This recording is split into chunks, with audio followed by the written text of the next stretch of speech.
మన ముకుంద జ్యువెలర్స్ వారి నూతన బ్రాంచ్ ఈ నెల 20న జూబ్లీ హిల్స్ లో ఘన ప్రారంభం. ఓపెనింగ్ సందర్భంగా అన్ని జ్యువెలరీపై ఉన్న VA మీద ఫ్లాట్ 10% తగ్గింపు, no making charges. Power star సినిమా అంటే బిజినెస్ జరగాలి, కానీ అది బయర్ల గొంతు కోసేలా ఉండకూడదు. ప్రస్తుతం ఉస్తాద్ భగత్ సింగ్ విషయంలో జరుగుతున్న ప్రచారం ట్రేడ్ వర్గాలను షేక్ చేస్తోంది. అసలు గ్రౌండ్ రియాలిటీ ఏంటి? ఓజీ లాంటి భారీ హైప్ ఉన్న సినిమాకే దిక్కులేదు. మరి ఉస్తాద్ కు 70 కోట్లు ఎలా అడుగుతున్నారు? మైత్రి మూవీస్ బ్రాండ్ ఆడుకుని బయర్స్ ను బలి చేస్తున్నారా?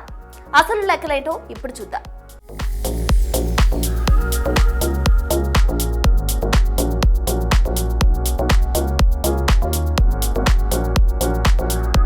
టాలీవుడ్ లో ఇప్పుడు ఒకటే రచ్చ, అదే ఉస్తాద్ భగత్ సింగ్ రేటు.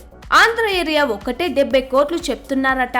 వినడానికి బానే ఉంది, కానీ ఈ రేటు వెనుక ఉన్న లాజిక్ ఏంటి?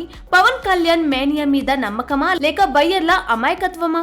ఒక్కసారి వెనక్కి తిరిగి చూస్తే ఓజీ సినిమాకు వచ్చిన హైప్ అంతా ఇంత కాదు. గ్లిమ్స్ రిలీజ్ అయినప్పటి నుంచి ఫ్యాన్స్ ఓజీ ఓజీ అంటూ పూనకాలతో ఊగిపోయారు. అంత క్రేజ్ ఉన్న ఆ సినిమాకి ఆంధ్రలో 75 కోట్ల బిజినెస్ జరిగితే వసూలు మాత్రం 50 నుండి 60 కోట్ల మధ్య ఆగిపోయాయి. కేవలం GST గిట్టుబాటు అవ్వబట్టి బయ్యర్లు ప్రాణాలతో బయటపడ్డారు. మరి ఇప్పుడు ఉస్తాద్ పరిస్థితి ఏంటి? నిజం చెప్పాలంటే ఉస్తాద్ పై ఉన్న క్రేజ్ అంతంత మాత్రమే. పైగా ఇది ఒరిజినల్ కథ కాదు, రీమేక్ అన్న ట్యాగ్ ఎలాగో ఉంది. మరి ఓజీ రేంజ్ బజ్ లేని సినిమాకు ఓజీ రేంజ్ రేట్లు ఎలా పెడతారు? ఇండస్ట్రీ టాక్ ప్రకారం ఈ సినిమా మార్కెట్ విలువ 50 నుండి 55 కోట్లు మించదు.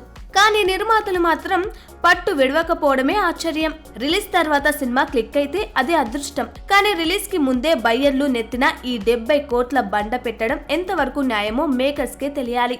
మైత్రి మూవీస్ అంటే బయ్యర్లకు ఒక గురి ఉంది. ఏదైనా తేడా వస్తే ఆదుకుంటారన్న భరోసా ఉంది. కానీ ఆ భరోసానే పెట్టుబడిగా పెట్టి ఇలాంటి భారీ రేట్లు కోట్ చేయడమే రిస్కీ గేమ్. సినిమా రిజల్ట్ తేడా కొడితే మైత్రి ఎంతమందినని ఆదుకుంటుంది? ఉస్తాద్ భగత్ సింగ్ రేట్ల విషయంలో మేకర్స్ రీథింకింగ్ చేయకపోతే మాత్రం బయ్యర్లు భారీ మూల్యం చెల్లించుకోక తప్పదు. చూద్దాం ఏం జరుగుతుందో.